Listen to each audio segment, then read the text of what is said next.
पुढील कार्यक्रम प्रसारित करणारे आहेत जॉयस्मेर मिनिस्ट्रीचे मित्र आणि भागीदार.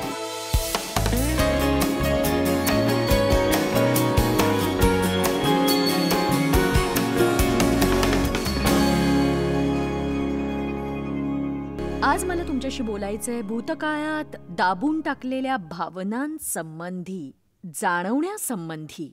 आपण जर आपल्या भावनांना स्वतःला नियंत्रित करू दिलं तर त्या आपल्यावर ताबा मिळवतात. कदाचित आपण आपलं जीवन उद्ध्वस्तपणे आणि निराशपणे जगत राहतो. तुम्हाला तुमच्या भावनांवर विश्वास ठेवता येणार नाही, त्या तुम्हाला सत्य सांगत नाहीत. त्या सतत बदलत असतात, पण केव्हा ते सांगता येत नाही. एका विचाराने तुम्ही झोपी जाता, सकाळी उठल्यावर तुम्हाला दुसरंच काही वाटत असतं. काय झालं हे तुम्हाला कळत नाही. झोपी जाताना तुम्ही खुश होता, सकाळी उठल्यावर तुमचा मूड विचित्र असतो. काय झालं समजत नाही. आपण उत्तम प्रकारे समजू शकत नाही. आपल्यापैकी बरेचसे लोक जसं वाटतं तसं करतात. आपल्याला जे वाटतं ते आपण करतो आणि आपल्या भावनांना आपल्यावर ताबा मिळवू देतो आणि अशीच आयुष्याची काही वर्ष घालवतो. असं कुणी आहे इथे? ठीक आहे, इथे काही लोक आहेत ज्यांनी असं केलेलं नाही. खूप छान. कदाचित आपणा सगळ्यांसाठी ते प्रार्थना करतील. आपलं जीवन इतकं गोंधळाचं होतं कारण आपण आपल्या विचारांप्रमाणे जगतो. आपल्याला काय हवंय, काय वाटतंय, काय जाणवतंय.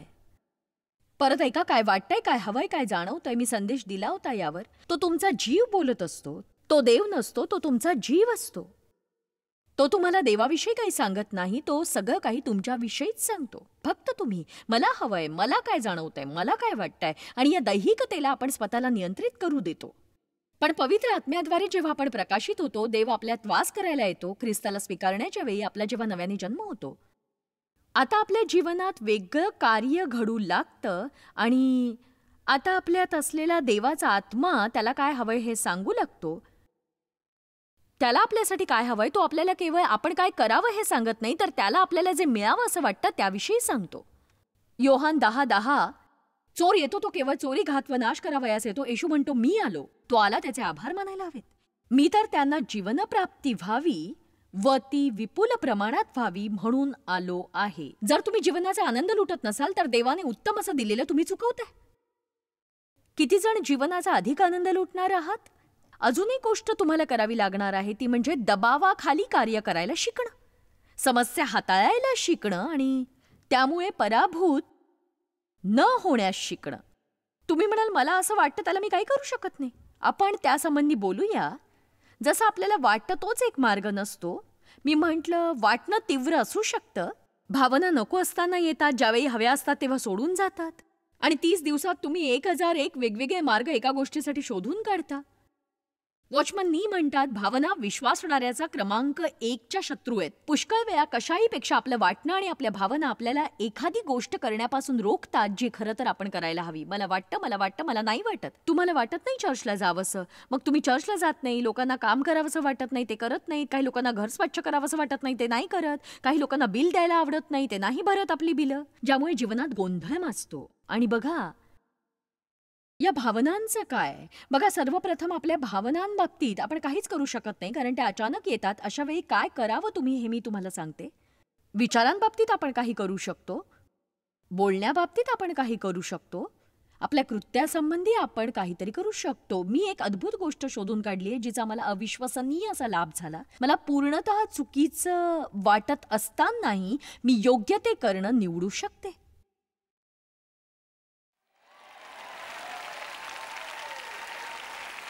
मला वाटलं की मी कुणाला तरी थोबाडीत मारावी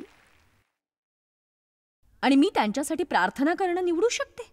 त्यांना हसवू शकते, त्यांच्याशी बोलू शकते, जरी माझ्या देहाला एक प्रकारचा झटका आलेला असला तरीही. बायबल सांगतं आपण दैहिकतेला जीवे मारायला हवं. हे जरा हिंसक वाटतं, पण ते असं सांगतं दैहिकतेला जीवे मारा. एखाद्या गोष्टीला कसं ठार मारायचं, तिचं पोषण करायचं नाही. जोवर आपण दैहिकपणे वागत राहतो आपण त्याचं पोषण करत राहतो. प्रत्येक वेळी दैहिकतेला नाकारायचं, देवाला होकार द्यायचा, दैहिकतेला झटका येऊ द्यायचा. लहान मुलांना तुम्ही कसं वागवता? हे बघ, तू कसाही रडलास तरी मी तुझा हट्ट पुरवणार नाही. अशाच प्रकारे दैहिकतेशी वागा, कारण तुमची दैहिकता लहान मुलासारखी आहे. तुम्हाला थोडा झटका आला तरी चालेल, तुम्हाला दयनीय व्हावं लागलं तरी चालेल, तुम्हाला वरखाली व्हावं लागलं, स्वतःची कीव आली तरी, अगदी काहीही झालं तरी, कितीही अस्वस्थ वाटलं तरी, भावना या वर जातात खाली येतात, वर जातात खाली येतात, वर जातात खाली येतात. मला कंटाळा आलाय हा खेळ खेळणं, खो खो. मला माझ्या जीवनात स्थैर्य हवंय असं मी ठरवलंय आणि म्हणूनच मी माझ्या विचारांचं काहीतरी केलंच पाहिजे. कारण माझे विचार माझ्या भावनांशी निगडीत असतात, तसेच तुमचेही. तुम्ही स्वतःविषयी सकारात्मक विचार करू शकता, नकारात्मक विचारही करू शकता. जगात सगळ्यात वाईट आयुष्य तुमचं आहे असा विचार करू शकता, किंवा सभोवताली जाणीवपूर्वक पाहून आशीर्वादित जीवनाचा विचार करू शकता. तुम्ही देवाने ज्या गोष्टी तुमच्यासाठी केल्या त्या मोजा आणि तुम्हाला एकदम आनंदी आणि कृतज्ञ वाटेल. काय विचार करायचा आहे तुमच्यावर आहे. मी तुमचा वेळ घेणार नाही. माझं बॅटलफील्ड ऑफ द माइंड हे पुस्तक तुम्ही निश्चितच वाचू शकता, त्याचा तुम्हाला उपयोग होईल. कुणी वाचलं नसेल तर ते वाचा. आमेन. तुम्ही स्वतः विचार करू शकता. जे काही तुमच्या डोक्यात शिजतं त्यावर विचार करू नका. तुमच्या डोक्यात जे आहे ते जर देवाच्या वचनाशी सहमत नसेल त्याला ठोकर मारून घालवून टाका. तुमच्यासाठी चांगला काहीतरी विचार करा. कुणाला उदास व्हायचंय का, त्यासाठी फक्त 15 मिनिटं लागतील. आपल्यापैकी कुणीही एका कोपऱ्यात जाऊन बसलं आणि कुणीतरी आपल्याला न आवडणाऱ्या तसंच आत्तापर्यंतच्या दुःखी करणाऱ्या गोष्टींचा विचार केला तर आपण सहज उदास होऊ. किती सहमत आहेत? तर आपल्या भावनांचं आपण काही करू शकत नाही, पण विचारांचं नक्कीच काही करू शकतो. आपल्या बोलण्याबाबतीत आपण काही करू शकतो. आपण जे बोलतो त्या बाबतीत आपण काही करू शकतो. आपण जे बोलतो त्या बाबतीत आपण काही करू शकतो. थोड्या काळासाठी एखाद्या गोष्टीला चिकटून राहा. तोंड बंद ठेवणं शक्य आहे. काही बोलावंसं वाटतंय म्हणून ते बोललंच पाहिजे असं निश्चितच नाही. जिवेच्या हाती मृत्यू व जीवन ही आहेत, तिची आवड धरणारे तिचे फळ भोगितात, तिचे फळ भोगितात. नीतिसूत्र अध्याय 18 वचन 21. म्हणजे आपण आपलीच शब्दफळं खातो. आपण जर वाईट बोललो, नकारात्मक गोष्टी, खालच्या थराच्या गोष्टी, किचकट निवाडात्मक गोष्टी, तर आपल्याला त्याच प्रकारचं फळ मिळतं. ते आपल्या आत जातं आणि आपल्याला दुःखी बनवतं. पण जर आपण चांगल्या गोष्टी बोललो, कृतज्ञतेच्या गोष्टी, देवाची आपल्यासाठीच्या गोष्टींची स्तुती केली, तर त्यामुळे आपण आनंदी होतो. म्हणजेच तुम्ही स्वतःला चांगल्या किंवा वाईट मूडमध्ये बघू शकता. स्वतःशी तुम्ही चांगल्या किंवा वाईट मूडने बोलू शकता.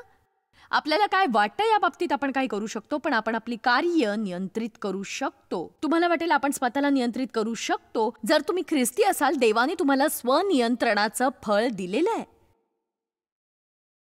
हे म्हणजे एखादा वाढ न झालेला स्नायू असण्यासारखं आहे. तुम्हाला जर वाटतं तुम्ही स्वतःला नियंत्रित करू शकत नाही, तर असं निश्चितच नाहीये. कुणाही ऐऱ्या गैऱ्याने तुमच्यावर तोरा मिरवू नये. कुठल्याही लायकी नसलेल्या माणसाने तुमच्यावर तोरा मिरवू नये. आमेन. तुमच्या आत दैवी आत्मा आहे आणि स्वनियंत्रणाचं फळ देखील आहेच. आपण सगळेच दुःखी होतो कोणत्याही मार्गाने. इथली प्रत्येक व्यक्ती कोणत्याही पद्धतीने का असेना दुखावली गेलेली असतेच असते.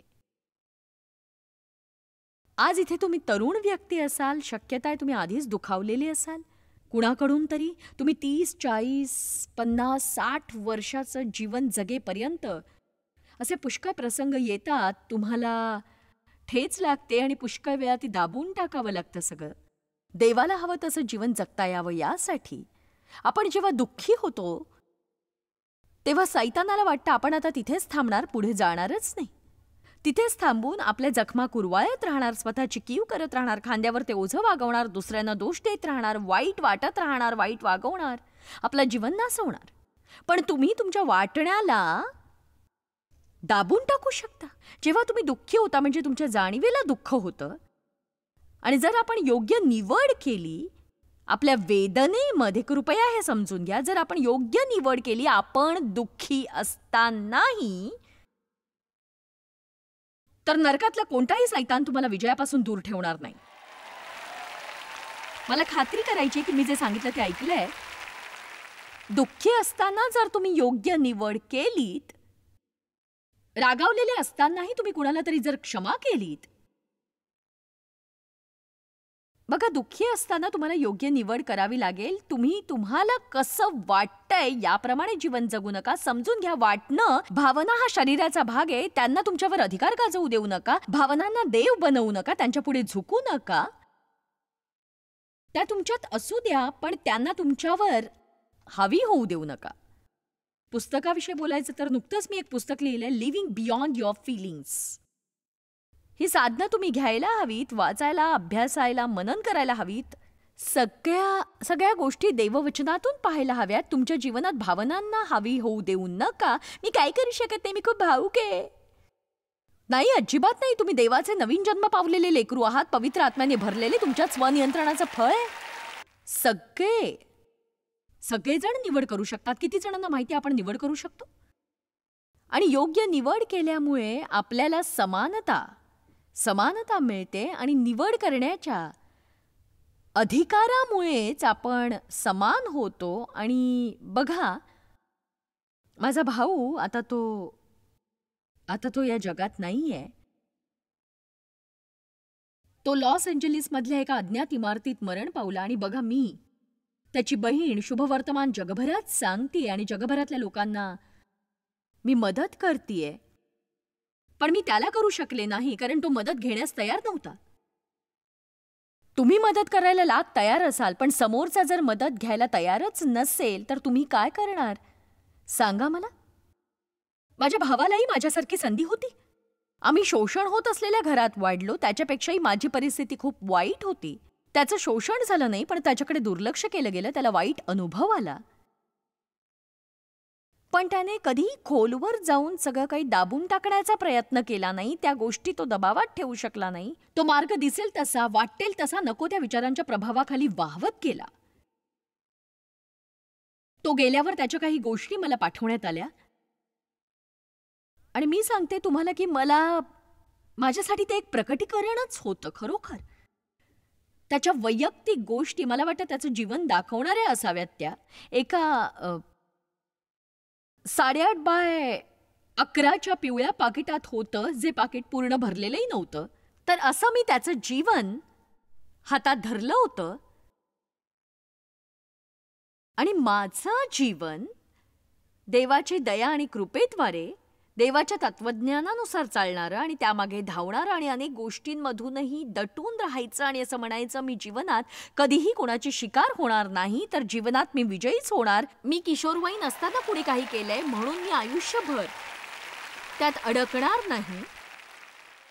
मला तुम्हाला सांगायचे, जर देव कुणासाठी काही करतो तर तो माझ्यासाठीही करू शकतो.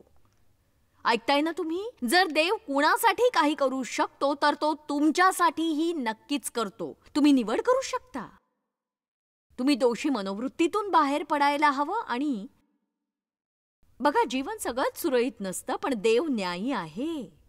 तुम्ही ऐकताय ना? जीवन सगळंच सुरळीत नसतं, पण त्याच्यावर चिडण्यात काही अर्थ नसतो. ते योग्य प्रकारचं नसतं. पण देव न्यायी आहे. देव न्यायी आहे. म्हणजेच तो चुकीच्या गोष्टींकडे लक्ष देतो आणि त्या सुयोग्य करतो. पण जर तुम्ही स्वतःची मनोभूमिका तयार केली नसेल, ठामपणासाठी, सर्वतोपरी सहनशीलतेसाठी, जर तुम्ही तुमचं मन तयार केलं नसेल की मी पार जाणार आहे, मी दटून राहणार आहे, मी पुढे जात राहणार आहे, तर मी आज सांगते, मनाची तयारी करा. जर ही तुमची पहिली सभा असेल आणि कालपासून जर तुम्ही आमच्या सोबत असाल आणि आजही तुम्हाला मिळणारी ही तिसरी मात्रा असेल, म्हणजेच तुम्ही योग्य मार्गावर आहात, योग्य निर्णय घेण्याच्या. लोक दुःखी होतात, पण देवाचे आभार, आपण पुनःस्थापित होतो. दुःखी असतानाही तुम्ही योग्य निवड करू शकता. त्यासाठी अनुशासनाची गरज आहे. पाहूया इब्री अध्याय 12 वचन 11. कोणतीही शिक्षा तत्काली आनंदाची वाटत नाही. कुणीतरी आमेन म्हणेल का? उलट खेदाची वाटते. तरी ज्यांना तिच्याकडून वळण लागले आहे त्यांना ती पुढे नीतिमत्व हे शांतिकारक फळ देते. शांतिकारक फळ. आपण इथेच थांबूया. कोणतीही शिक्षा नाही जेव्हा तुम्ही शिकत असता. जर तुम्हाला काही करावंसं वाटत नसेल, तुम्ही ते करण्याचा निश्चय करा. कसंही करून तुम्हाला चुकीचं करावंसं वाटत असेल तरी योग्य ते करण्याचा प्रयत्न करा. त्यावेळी तुम्हाला बरं वाटणार नाही, पण कल्पना करा नंतर काय होणार आहे याची तुम्हाला प्रतिफळ मिळेल. मला आज तुमच्याशी देव जो प्रतिफळ देणारा आहे त्यासंबंधी बोलायचंय. इब्री अध्याय 11 वचन 6 मध्ये तो म्हणतो, विश्वासाशिवाय आपण देवाला संतोष देऊ शकत नाही. आणि आज जे त्याच्याकडे आले आहेत त्यांनी विश्वास ठेवावा की तो आहे. पण हे तेवढ्यापुरता पुरेसं नाहीये, तर तो प्रतिफळ देणारा आहे जे त्याचा परिश्रमपूर्वक शोध घेतात त्यांना. तुम्हाला याचा अर्थ समजतो? जर तुम्ही सातत्याने योग्य ते करत राहाल तर तुम्हाला यथावकाश त्याचा योग्य निकाल प्राप्त होईल. तुम्ही ऐकताय ना? पण मी ते योग्य तेच करत होते आणि मला निकाल मिळालाच नाही. किती काळापासून तू हे करतोयस? मी चांगलं 1 वर्षापासून करतेय. एकदा सभा संपल्यानंतर एक स्त्री माझ्याकडे आली. ती खूप चिडलेली होती. कमरेवर हात ठेवून म्हणाली, मला माझे पैसे परत हवेत. मी म्हटलं, तू कशाविषयी बोलतेस? ती म्हणाली, गेल्या 2 आठवड्यापासून तू सांगितलेल्या या सगळ्या गोष्टी मी करते, पण काहीही बदललं नाही. मी तिच्या तोंडावर हसले नाही, एवढंच. मी मनात म्हटलं, अगं जरा नीट विचार करून बघ ना. म्हणजे तू अर्ध आयुष्य घालवून जो घोळ घालवून ठेवलायस तो 2 आठवड्यात कसा काय सुटणार आहे? आपण देवाला थोडाच वेळ देतो. कमीत कमी सैतानाला दिला तेवढा तरी त्याला द्या ना.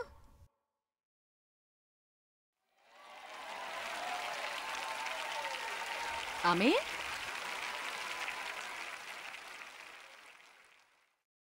पण याला खूप वेळ लागेल. अरे यापेक्षा तू काही चांगलं करू शकत नाहीस. देवाशी जडून राहा. ही तुझी निवड आहे. मी तुम्हाला 3 पर्याय देते, तुम्ही एक निवडा. तुम्ही भूतकाळातल्या वेदना दाबून टाका. तुम्ही आत्ताच निर्णय घ्या इथेच की मी असं जीवन जगणार नाही. मी माझं जीवन दयनीय, लाचार, कीव करण्याजोगं, इतरांना दोष देत, कात्रीत सापडल्यासारखं, भूतकाळात रमल्यासारखं दोषीपणात किंवा निंदेत जगणार नाही. सतत विचारांनी दबलेलं, इतरांवर चिडलेलं असं मी जीवन जगणार नाही. इथून पुढे मी असं जीवन जगणार नाही. आत्ता इथे तुम्ही निर्णय घेऊ शकता. त्याच्या मदतीने देवाच्या वचनांनुसार आनंदी कसं राहायचं हे शिकण्यासाठी मी तयार आहे. मी मुक्त होणार आहे. हा निर्णय तुम्ही या क्षणी घेऊ शकता. तुम्ही मुक्त व्हायचा निर्णय या क्षणी घ्या.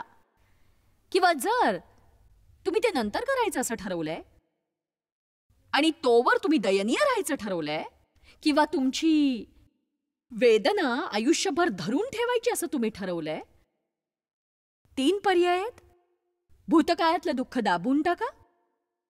देव जे करायला सांगतो ते जर पुढे ढकललं तर अंतिम निकालापर्यंत दयनीय राहा. आणि ती वेदना आयुष्यभर वागवत राहा. आणि माझ्यासाठी दुःखाची गोष्ट ही की पुष्कळ ख्रिस्ती लोक ही वेदना चिरंतन वागवतात. तुम्ही स्वर्गात जाऊ शकता. स्वर्गात जाणं हे तुमच्या स्वतःच्या प्रगतीवर आधारित नाहीये. पण मग तुम्ही तुमचं जीवन उपभोगू शकणार नाही.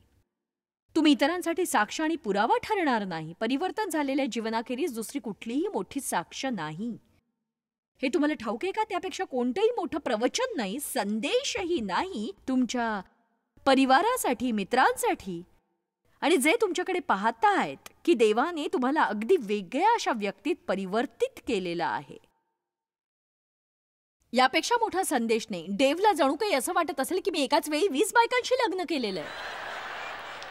कारण मी सतत बदलत असते. सतत बदलत असते मी. आमेन.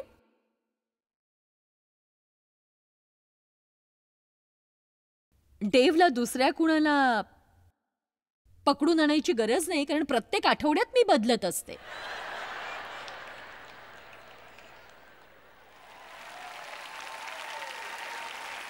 आमेन. प्रत्येकाने कसं जीवन जगावं हे सांगणं सोडून द्या आणि कसं जगायचं हे त्यांना दाखवून द्या. सातत्याने लोकांसमोर योग्य तसं वागा. जरी तुम्हाला वाटत नसलं तरी. आता बघा, आपण जातोय बायबलमधल्या माझ्या आवडत्या जागी, यशया अध्याय 61 वचन 7 आणि 8. माझी इच्छा आहे तुझ्यासारखा विजय मला मिळावा जॉयस. एक सांगू का माझ्या मित्रा? फक्त इच्छा केल्याने काहीही होत नाही. मी विसरून जाऊन पुढे पुढे जात राहिले. आसमानी भरलेल्या तलावात पोहत पोहत जगणं नाकारलं मी. संपूर्ण यशया 61 खूप छान आहे. अशांसाठी जे दुःखी आणि पोळलेले आहेत. ते आपल्याला सांगतं राखेच्या जागी कसं सौंदर्य असतं, कण्ह्याच्या जागी आनंदाचं तेल कसं लावलं जातं. मला वचन 7 आणि 8 खूपच आवडतं, कारण माझ्या जीवनात खूप लज्जा होती घडलेल्या काही घटनांमुळे. आणि मला वाटायचं की आता खूप उशीर झालाय, माझं बालपण हिरावलं गेलंय, माझी निरागसता हरवलीये, कुणीही माझ्यावर प्रेम करेल असं मला वाटत नव्हतं. म्हणजे गोंधळच होते मी. आणि आता बघा, देवाने कितीतरी पटीने मला परत केलंय. पण बायबलमधल्या यशाया 61 वचन 7-8 या वचनांनी मला मोठी आशा दिली. तुमच्या अप्रतिष्ठेचा मोबदला तुम्हास दुप्पट मिळेल, म्हणजेच प्रतिफळ, परतावा. मी याला डबल फॉर ट्रबल असं म्हणते. आपल्या उपमर्ताबद्दल व अपमानाबद्दल मिळालेल्या वतन भागानेच ते लोक आनंद पावतील. मला हे खूप आवडतं, कारण बघा, मेल्यावर स्वर्गात गेल्यानंतर नाही, तर हे महान कार्य इथल्या वतनात होणार आहे. इथे या वतनात, आपल्या आयुष्यात देव म्हणतो त्यांना दुप्पट मिळेल त्यांच्या झालेल्या उपमर्दाबद्दल, आणि ते चिरकाल आनंद पावतील. म्हणजे यामुळे जर आपण उत्साहित होणार नसू तर मला नाही वाटत कशाने होऊ. 8व्या वचनाची सुरुवात, कारण मला परमेश्वराला न्याय प्रिय आहे. देवाला कशाही पेक्षा दुःख, गैरवागणूक, शोषण, एकलकोंडेपण, फसवणूक, नाकारलेपण, खोटारडेपणा, झालेली टीका, भग्न हृदय, असे लोक जर त्याच्याकडे वळाले आणि म्हणाले, देवा, जे काही माझ्याकडे आहे ते भग्नावशेष आहेत, मी तुला स्वतःला समर्पित करतोय, तू माझं करायचं ते कर.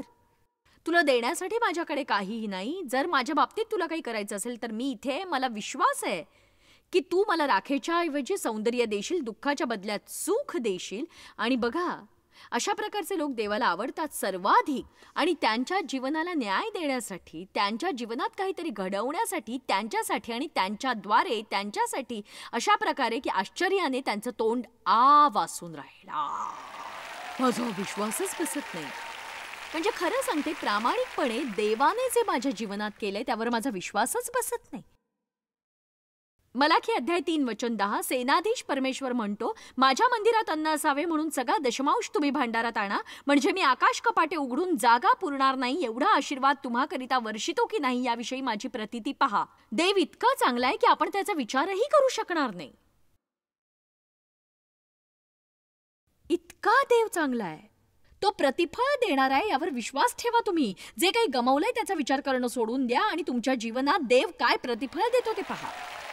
तुमच्या जुन्या उपमर्दाबद्दल दुप्पट प्रमाणात अपेक्षित करा, आशादायकपणे. मी संपूर्ण आयुष्य वसुली करण्यात घालवणार नाही. आज माझ्या जीवनात काहीतरी अद्भुत घडावं अशी माझी अपेक्षा आहे. तुमचा काय विचार आहे? योएल 2:25 मध्ये तो म्हणतो, टोळ्यांनी ज्या वर्षीचे तुमचे उत्पन्न खाल्ले त्याची तुम्हास भरपाई करून देईन आणि तुम्ही भरपूर अन्न खाल आणि तृप्त व्हाल. परमेश्वराच्या नावाची स्तुती कराल. माझी प्रजा कधीही लज्जित होणार नाही. बघा, मला विश्वास आहे की कठीण समयातून जाताना जर तुम्ही त्या कठीणपणावर लक्ष केंद्रित केलं तर ते अजून कठीण होतं. पण जर तुम्ही प्रतिफळावर लक्ष केंद्रित केलं, जे तुम्हाला परिश्रम केल्यावर, सहन केल्यावर मिळणार आहे. सहन करणं म्हणजे काय सांगू? सहन करणं म्हणजे सैतानाला पराभूत करणं. मनाची तयारी करा की मी सैतानाला पराभूत करणारच. चला, मनाची तयारी करा, मी सैतानाला पराभूत करणारच.